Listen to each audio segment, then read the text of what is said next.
داسې 6000 دکانونه میرانشاه شهر کې دا ټول رنګ شوي دي او ورسره تقریبا دغه 600 کورونه څه دي د موږ د استوګنې دا بالکل رنګ شوي نږدې ته حیرانې چې زموږ ګناه نشته زموږ دا ګناه نشته چې آوي چې دا په دې واجب باندې موږ خو داسې د ښار خلک یي د حکومت چې سره کې به دی ویل په هغه طریقه باندې موږ عمل کړی ده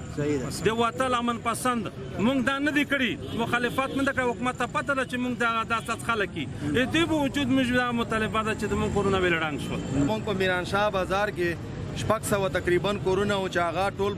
بولډوز شوي دي مسمار شوي دي اوس د حکومت واپسي روانه ده هر څوک خپل کلي ته لیږي خپل کور ته واپس کیږي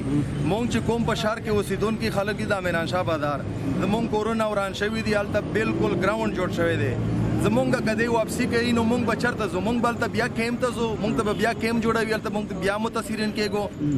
مونږ دپاره کورونه نشته مونږ دا مطالبه ده د جرنیل صاحب نه د وزیر اعظم صاحب نه د کور کمانډر نه د گورنر صاحب نه چې فوري د واپسۍ نه مخکې مونږ ته هلته یو انتظام جوړ کړي هلته زمونږ ته کورونه په خپل ځای باندې جوړ کړي او که چېرته دی مونږ ته معاوضه راکوي نو اقوام متحده چارټر لاندې به مونږ ته معاوضه راکوي مونږ چې راتلو مونږ ډک کورونه ورته د دوی په بروسه پرېښو نو موږ د کورونو چې کوم نقصان شوی د سامان نو هغه سامان نقصان هم موږ غواړو